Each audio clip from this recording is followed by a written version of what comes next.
Hi guys, welcome to next India. आज है 21 सितंबर 2021। तो 21 सितंबर 2021 से करंट अफेयर्स के जितने भी इंपॉर्टेंट क्वेश्चन बन सकते हैं सारे के सारे आज हम इस वीडियो में डिस्कस करेंगे तथा प्रत्येक क्वेश्चन से रिलेटेड इंपॉर्टेंट फैक्ट भी मैं इस वीडियो में आपको बताऊंगा। तो आप वीडियो को अंत तक ध्यान से देखिए। अंत में मैं आपसे एक क्वेश्चन भी पूछूंगा जिसका जवाब आपको कॉमेंट बॉक्स में देना है।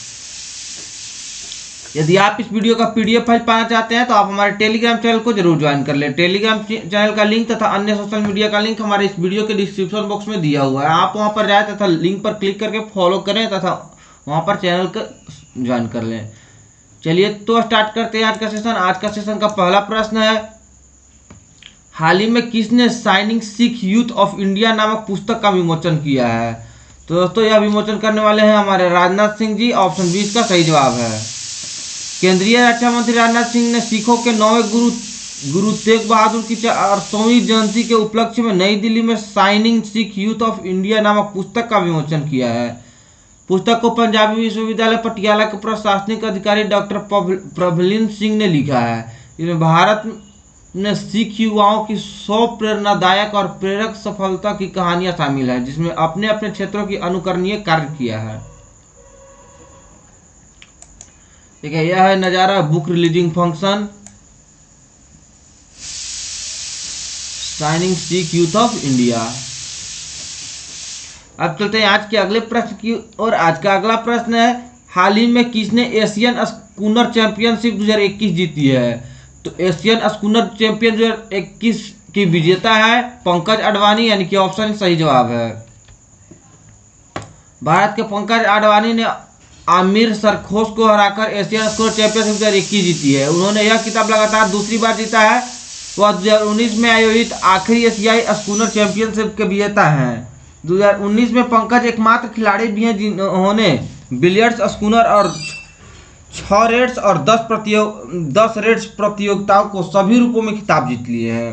यासीन मंचिट 1979, 2001, आलोक कुमार 2004, आदित्य मेहता 2012 तक अन्य भारतीय थे जिन्होंने चैंपियनशिप यह जीती थी।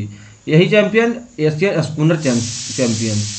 अब चलते हैं आज के अगले प्रश्न की। आज का अगला प्रश्न है, हाल ही में किसने प्रगति मोबाइल ऐप लॉन्च किया है? तो दोस्तों इस प्रश्न का सही जवाब ऑप्शन ए है, यानी कि LIC life insurance corporation, Bharatiya Jeevan बीमा निगम यानी कि LIC ने हाल ही में प्रगति मोबाइल ऐप लॉन्च किया है। भारतीय जीवन बीमा निगम यानी कि LIC ने अपने विकास पदाधिकारियों के विशेष उपयोग के लिए नया मोबाइल ऐप प्रगति लॉन्च किया है। प्रगति का अर्थ प्रदर्शन समीक्षा, अनुप्रयोग, विकास और प्रवृत्ति संकेतक यानी कि performance review, application growth and trend indicator है। LIC अपने ग्राहकों और फील्ड फोर्स के लिए संचालन में आसानी के लिए ग्राहक केंद्रित और डिजिटल पहल कर रहा है, जिसकी वजह से LIC ने हाल ही में प्रगति मोबाइल ऐप लॉन्च किया है। अब जान लेते हैं प्रगति मोबाइल ऐप के बारे में। प्रगति मोबाइल ऐप विकास पदाधिकारियों के प्रीमियम संग्रह, एजेंसी संक्रियन, संभावित आउट परफॉर्मर्स आदि जैसे व्यावसायिक प्रदर्शन के गंभीर क्षेत्रों में उनके एजेंसी बल के प्रदर्शन के बारे में वास्तविक समय की जानकारी प्राप्त करने में मदद करेगा। इसके अलावा एजेंटों के मोबाइल ऐप के उपयोग और NSCH सत्यापन जैसी गतिविधियों पर अपनी टीम की निगरानी करेगा। ऐप विकसित अधिकारियों को उनके लागत अनुपात को मापन करने के लिए एक कैलकुलेटर भी प्रदान करता है। अब बात हुई LIC के बारे में, तो हम लोग LIC के बारे में जान लेते हैं। LIC यानी कि लाइफ इंश्योरेंस कॉर्पोरेशन, यह एक इंश्योरेंस कंपनी है। इसका चेयरपर्सन अभी MR कुमार जी हैं। इसका हेडक्वार्टर मुंबई में है, तो इसकी स्थापना करता है यानी फाउंडर गवर्नमेंट ऑफ इंडिया है। इसकी स्थापना 1 सितंबर 1956 को हुई थी। इसके कई सब्सिडीज है जैसे कि LIC housing finance, IDBI bank तथा अन्य कई सब्सिडीज है। इसका पेरेंट ऑर्गेनाइजेशन है मिनिस्ट्री ऑफ फाइनेंस तथा गवर्नमेंट ऑफ इंडिया। यह है LIC का लोगो। LIC का फुल फॉर्म होता है life insurance corporation of India, यानी कि भारतीय जीवन बीमा निगम। अब चलते हैं आज के अगले प्रश्न की। आज का अगला प्रश्न है, हाल ही में किस राज्य के सिरारा खोंग मिर्च और तमेंगलोंग ऑरेंज को GI टैग मिला है? तो दोस्तों यह दोनों प्रोडक्ट मणिपुर की है, यानी ऑप्शन ए सही जवाब है। मणिपुर के 2 प्रसिद्ध उत्पाद हाथी मिर्च जो मणिपुर के उखरुल जिले में पाई जाती है और अपने अनोखे स्वाद के लिए जानी जाती है, तमेंगलोंग मैंड्रिन ऑरेंज और को भौगोलिक संकेत यानी कि जियोग्राफिकल इंडेक्स जीआई टैग दिया गया है। यह मणिपुर के इतिहास में एक ऐतिहासिक मील का पत्थर है और इससे मणिपुर के किसानों की आय में बहुत ही वृद्धि होगी। अब जान लेते हैं हाथी मिर्च के बारे में। हाथी मिर्च एक अच्छे एंटीऑक्सीडेंट के रूप में काम करती है और इसे उच्च कैल्शियम और विटामिन सी का स्तर होता है। इसका अत्यधिक उच्च अमेरिकन स्पाइस ट्रेड एसोसिएशन यानी कि ASTA रंग मूल्य 164 है।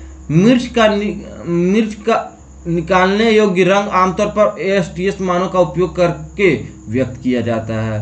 अब जान लेते हैं तमेंगलोंग मैंड्रिन ऑरेंज के बारे में। तमेंगलोंग मैंड्रिन ऑरेंज आकार में तो बड़ा होता है, जिसका वजन लगभग 232.76 ग्राम होता है। इसका अनोखा मीठा और स्वाद खट्टा है। इसमें उच्च रस सामग्री लगभग 45% है और एस्कॉर्बिक एसिड 48.12 मिलीग्राम प्रति 100 मिलीमीटर से समृद्ध है। ये संतरे तमेंगलोंग की पहाड़ियों में 1800 हेक्टेयर में फैले हुए हैं, जिनमें से 400 हेक्टेयर को मोमा द्वारा जैविक के रूप में प्रमाणित किया गया है। अब बात हुई मणिपुर के बारे में, तो मणिपुर के बारे में जान लेते हैं।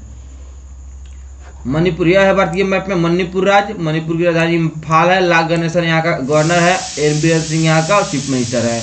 2 लोकसभा सीट है, 1 राज्यसभा सीट है तथा 60 कुल विधानसभा सीट है। यहाँ पर एक ही नेशनल पार्क है जिसका नाम है किबू लमजाओ पार्क। यह पार्क भारत में एकमात्र तैरता हुआ नेशनल पार्क है। आप इसे ध्यान में रखिएगा, एग्जाम व्यू से बहुत इंपॉर्टेंट है, पूछ लिया जाता है भारत का एकमात्र तैरता हुआ नेशनल पार्क कौन सा है और किस राज्य में है। तो यह किबू लमजाओ नेशनल पार्क है जो कि मणिपुर राज्य में है। अब चलते हैं आज के अगले प्रश्न की ओर। आज का अगला प्रश्न है, हाल ही में कुपर महसीर यानी कैटली मछली को किस राज्य का राज्य मछली घोषित किया गया है। तो दोस्तों यह सिक्किम राज्य का किया गया है। सिक्किम राज्य को हाल ही में कैटली मछली को राज्य का राज्य मछली घोषित कर दिया गया है, यानी ऑप्शन बी सही इसका जवाब है। यह कैटली फिश।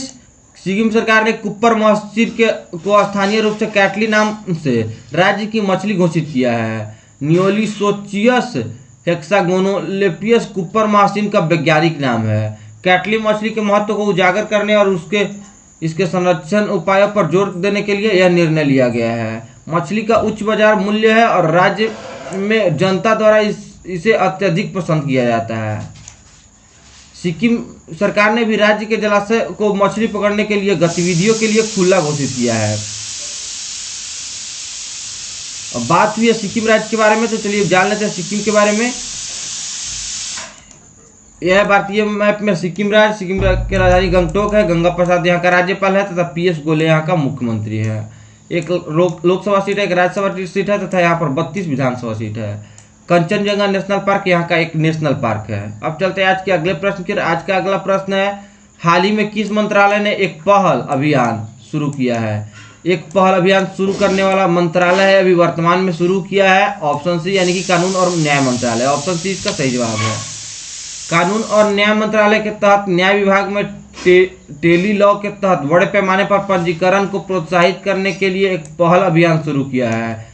एक पहल अभियान 17 सितंबर से 2 अक्टूबर तक पूरे देश में चलेगा। एक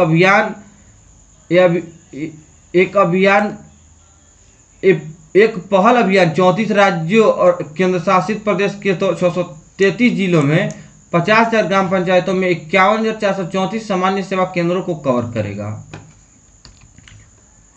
यहाँ पर टेली लॉ का अर्थ है दिया हुआ है यहाँ पर अभियान के बारे में। केंद्रीय कानून और न्याय मंत्री हैं अभी वर्तमान में किरण रिजिजू जी, इन्होंने ही यह एक पहल अभियान चलाया है। अब चलते हैं अभियान के बारे में जान लीजिएगा यहाँ पर डिटेलिंग से। अब चलते हैं आज के अगले प्रश्न की। आज का अगला प्रश्न है, हाल ही में लिक्विड ग्रुप और किसके बीच UPI QR आधारित भुगतान के लिए समझौता हुआ है। तो हाल ही में NPCI और लिक्विड ग्रुप और के साथ समझौता हुआ है, यानी बी इसका सही जवाब है। NPCI इंटरनेशनल पेमेंट्स लिमिटेड ने उत्तर एशिया और दक्षिण पूर्व एशिया के 10 बाजारों में UPI QR आधारित भुगतान स्वीकृति को सक्षम करने के लिए लिक्विड ग्रुप PTI लिमिटेड के साथ भागीदारी की है। यह साझेदारी भीम ऐप उपयोगकर्ताओं को 2022 की शुरुआत से Singapore, Malaysia, Thailand, Philippines, Vietnam, Cambodia, Hong Kong, Taiwan, दक्षिण कोरिया और जापान के 10 बाजारों में UPI QR आधारित भुगतान करने में मदद करेगी। यहाँ पर दिया हुआ है national payments corporation of India यानी एनपीसीआई के एमडी तथा सीईओ कौन है, दिलीप ओसबे जी है, तथा भारतीय राष्ट्रीय भुगतान नियम का मुख्यालय मुंबई में है तथा इसकी स्थापना 2008 में की गई थी। यहाँ पर लिक्विड ग्रुप के बारे में भी दिया हुआ है, आप इसे ध्यान से पढ़ लीजिएगा। इससे हम भी बता देते हैं इस लिक्विड ग्रुप के बारे में। लिक्विड ग्रुप एक अग्रणी सीमा पार डिजिटल भुगतान प्रदाता है जिसका मुख्यालय तो सिंगापुर में है। यह एक क्यूआर भुगतान स्वीकृति नेटवर्क संचालित करता है जो भुगतान योजनाओं और डिजिटल भुगतान ऐप्स की सीमा पार स्वीकृति को सक्षम बनाता है। अब चलिए चलते हैं आज के अगले प्रश्न की ओर। आज का अगला प्रश्न है, हाल ही में किस बैंक ने अपनी ease of doing business report बंद करने की फैसला किया है? तो हाल ही में ईज ऑफ डूइंग बिजनेस अपना बंद करने की फैसला विश्व बैंक ने किया है, यानी 20 का सही जवाब है। विश्व बैंक समूह ने 2018 से 2020 की रिपोर्ट में डेटा और नियमितताओं की समीक्षा के बाद देश के कारोबारी माहौल को अपनी डूइंग बिजनेस रैंकिंग का प्रकाशन बंद करने का फैसला किया है। डूइंग बिजनेस 2018 और 2020 पर डेटा अनियमितताओं को सूचना मिलने के बाद विश्व बैंक समूह प्रबंधन के कार्यकारी निदेशक मंडल द्वारा यह निर्णय लिया गया है। इस रिपोर्ट में बंद होने से पैदा हुए शून्य को भरने के लिए विश्व बैंक व्यापार और निवेश के माहौल का आकलन करने के लिए एक नए दृष्टिकोण पर काम कर रही है। बात हुई विश्व बैंक के बारे में तो जान लेते हैं। विश्व बैंक का मुख्यालय है वाशिंगटन डीसी में, जो कि यूएसए का राजधानी है। इसका गठन हुई थी जुलाई 1944 में तथा इसके अध्यक्ष हैं डेविड मालपास। अब इतना बात जान लिए, इसके मोटो के बारे में भी जान लेते हैं। वर्ल्ड बैंक का मोटो है working for a world free of poverty. इसके फाउंडर थे जॉन मान्यार्ड किन्यास तथा हैरी डेक्स्टर व्हाइट। अब चलते हैं आज के अगले प्रश्न की ओर। आज का अगला प्रश्न है, हाल ही में फिनो पेमेंट्स बैंक के ब्रांड एम्बेसडर किसे नियुक्त किया गया है? तो दोस्तों फिनो पेमेंट्स बैंक के ब्रांड एम्बेसडर पंकज त्रिपाठी को नियुक्त किया गया है। यह इमेज में फिनो पेमेंट्स बैंक के brand ambassador Pankaj Tripathi ji. Fino payments bank ने भारतीय अभिनेता पंकज त्रिपाठी को 2 साल के अवधि के लिए अपना पहला ब्रांड एम्बेसडर नियुक्त किया है। पंकज त्रिपाठी विभिन्न प्लेटफॉर्म और उत्पादों और सेवाओं को बढ़ावा देने के लिए फिनो पेमेंट्स बैंक के मार्केटिंग के अभियानों को चेहरा देंगे। अब बात हुई है फिनो पेमेंट्स बैंक के बारे में, तो फिनो पेमेंट्स बैंक के बारे में जान लेते हैं। फिनो पेमेंट्स बैंक के अध्यक्ष है प्रोफेसर महेंद्र कुमार चौहान। इसकी स्थापना 13 जुलाई 2006 को हुई थी। तो इस बैंक के एमडी तथा सीईओ है ऋषि गुप्ता। तो इसे ब्रांड एम्बेसडर नए बने हैं पंकज त्रिपाठी जी तथा इसके बैंक का मुख्यालय मुंबई महाराष्ट्र में। आपको ऑप्शन का सही जवाब नहीं बताया गया क्योंकि यहाँ पर ऑप्शन ही गलत लिया गया है। अब ध्यान से देख लीजिएगा, आपको बता दिया गया कि इसमें बने हैं नए brand ambassador Pankaj Tripathi ji. Fino banks के बारे में हम लोग जान लिए। अब चलते हैं आज के अगले प्रश्न की ओर। आज का अगला प्रश्न है, हाल ही में हरमिलन कौर बैंस ने राष्ट्रीय स्तर पर कितने मीटर दौड़ में अपना रिकॉर्ड नया बनाया है? तो नया रिकॉर्ड बनाने वाला हरमिलन कौर सिंह 1500 मीटर की दौड़ में रेस लगाई। ऑप्शन डी इसका सही जवाब है। यह इमेज में हरमिलन कौर बैंस। पंजाब के हरमिलन कौर बैंस ने तेलंगाना के हनमकोंडा के जवाहरलाल नेहरू स्टेडियम में 60वीं राष्ट्रीय ओपन एथलेटिक्स चैंपियनशिप में महिलाओं की 1500 मीटर दौड़ में 4 मिनट 5.39 सेकंड समय के साथ एक नया राष्ट्रीय रिकॉर्ड बनाया है। इस उपलब्धि के साथ 23 वर्षीय एथलीट ने बुसान में 2002 एशियाई खेलों में 1500 मीटर में सुनीता रानी द्वारा 4 मिनट 6.3 सेकेंड समय के साथ बनाए गए 19 साल पुराने रिकॉर्ड को तोड़ दिया है। अब चलिए चलते हैं आज के अगले प्रश्न की ओर। आज का अगला प्रश्न है, हाल ही में किस राज्य के प्रख्यात साहित्यकार, सामाजिक कार्यकर्ता और पत्रकार मनोरमा महापात्रा का निधन हो गया है? तो दोस्तों यह थे उड़ीसा के, यानी ऑप्शन ए इसका सही जवाब है।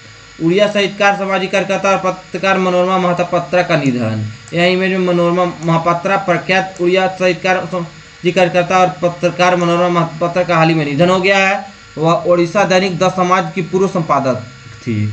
उन्होंने 1984 में साहित्य अकादमी पुरस्कार, 1988 में सोवियत नेहरू पुरस्कार, 1990 में critic circle of India award, 1991 में ईश्वर चंद्र विद्यासागर सम्मान और 1994 में रुपम्बरा पुरस्कार जीता था। तो इतना पुरस्कार इन्होंने अभी तक जीता था। इनका हाल ही में कल के दिन देहांत हो गया है। अब चलते हैं, जान लेते हैं उड़ीसा के बारे में। बात हुई तो उड़ीसा के बारे में, यह है भारतीय मैप में उड़ीसा राज्य उड़ीसा की राजधानी भुवनेश्वर है। गणेशी लाल यहाँ के राज्यपाल हैं तथा नवीन पटनायक यहाँ का मुख्यमंत्री हैं। 21 लोकसभा सीट है, 10 राज्यसभा सीट है तथा कुल 147 विधानसभा सीट है।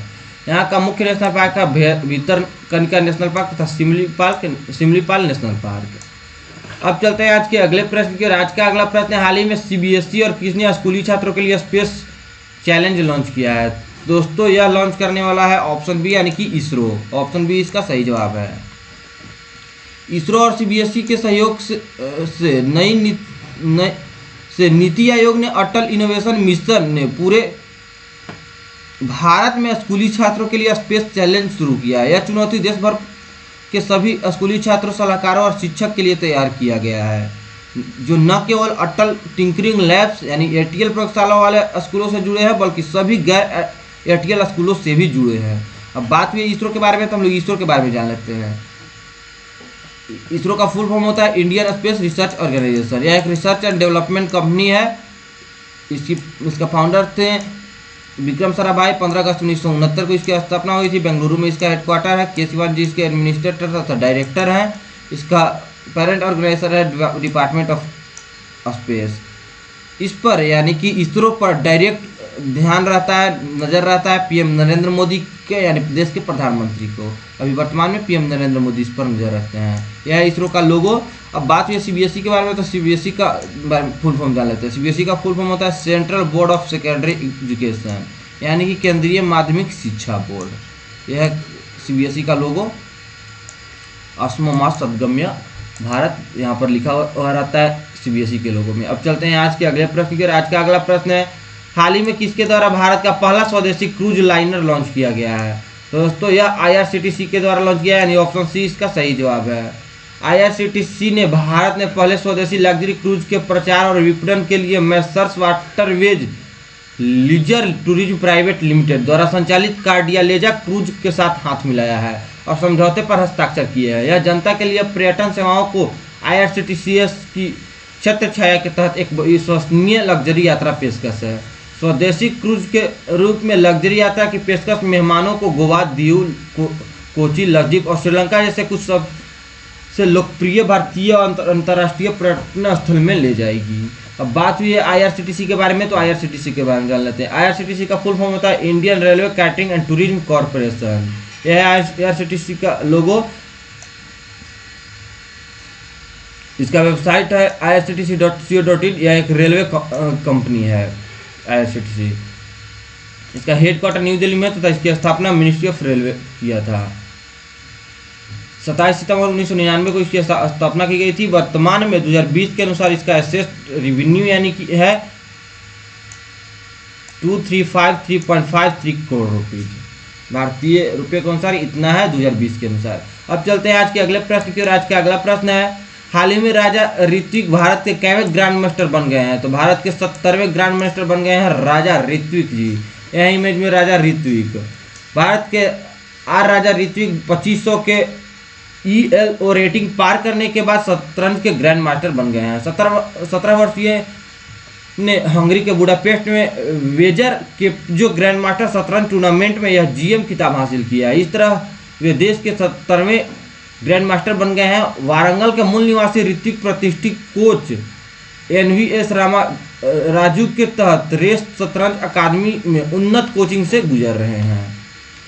हम लोग जान लिए राजा ऋत्विक के बारे में। अब चलते हैं आज के अगले और आज के अंतिम प्रश्न के। आज का अंतिम प्रश्न है, हाल ही में किस शहर ने अनवैक्सीनेटेड इंडिविजुअल्स को पब्लिक ट्रांसपोर्ट यूज करने पर बैन लगा दिया है? यानी कि जो भी अनवैक्सीनेटेड पर्सन होंगे उसको पब्लिक ट्रांसपोर्ट पर यूज करने से रोक लगा दिया है। तो यह गुजरात के शहर अहमदाबाद में लगाया गया है, यानी अहमदाबाद शहर ने यह लगाया। ऑप्शन सी इसका सही जवाब है। Ahmedabad bans unvaccinated individuals from using public transport. Those that have not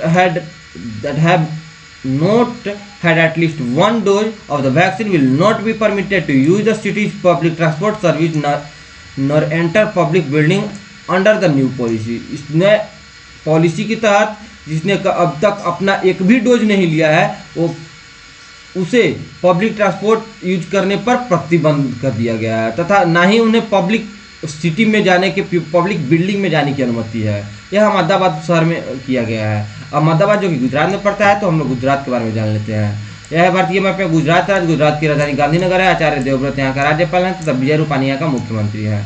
26 Lok Sabha seat है, 11 राज्यसभा सीट है तथा कुल यहाँ पर 182 विधानसभा सीट है। यहाँ पर नेशनल पार्क कई है, जैसे कि Gir national park, Vansda national park, Bhavnagar national park, blackbuck national park, marine national park. यहाँ का सभी के सभी नेशनल पार्क है फेमस जो कि है। अब चलते हैं आज कल के वीडियो के अंतिम प्रश्न की ओर। कल का वीडियो का अंतिम प्रश्न था, लेफ्टिनेंट जनरल सेनानिवृत्त गुरमीत सिंह ने किस राज्य के नए राज्यपाल के रूप में शपथ लिया? Lieutenant general retired Gurmeet Singh has been sworn in as the new government of which state? तो दोस्तों यह उत्तराखंड के नए गवर्नर के रूप में शपथ लिए हैं। ऑप्शन ए इसका सही जवाब है। अब चलते हैं आपके लिए आज का क्वेश्चन। आपके लिए आज का क्वेश्चन है, दूरसंचार क्षेत्र में केंद्रीय मंत्रिमंडल द्वारा अनुमोदित नई एफडीआई सीमा क्या है? What is the new FDI limit approved by the union cabinet in the telecom sector? तो दोस्तों आप इसका जवाब कमेंट बॉक्स में जरूर दें तथा आशा करता हूँ आप कल के प्रश्न का जवाब सही दिए होंगे। आप प्रतिदिन से बनने वाले डेज को कमेंट बॉक्स में सीरियल वाइज से लिखा कीजिए ताकि आपको लिखते लिखते आदत रहे और आप पूरी तरह से डेज को अपने कब्जे में रखें। अब चलते हैं अंतिम स्लाइड की ओर। तो दोस्तों आप हमें फेसबुक, इंस्टाग्राम, टेलीग्राम, ट्विटर सभी जगह फॉलो कर सकते हैं। पीडीएफ फाइल पाने के लिए टेलीग्राम चैनल को जरूर ज्वाइन कर लें। सभी सोशल मीडिया का लिंक हमारे डिस्क्रिप्शन बॉक्स में दिया हुआ है। यदि वीडियो अच्छा लगे तभी हमारे चैनल को शेयर तथा सब्सक्राइब करें। चलिए तो दोस्तों वीडियो को अंत तक देखने के लिए आप सभी को बहुत बहुत धन्यवाद। मिलते हैं अब अगले वीडियो में, तब तक आप पढ़ते रहें, मुस्कुराते हैं, बड़ों का सम्मान करें, छोटों को प्यार दें, अपना व्यक्तित्व इस प्रकार से विकसित करें ताकि लोग खास करके महिलाएं आपके साथ सुरक्षित महसूस करें। धन्यवाद।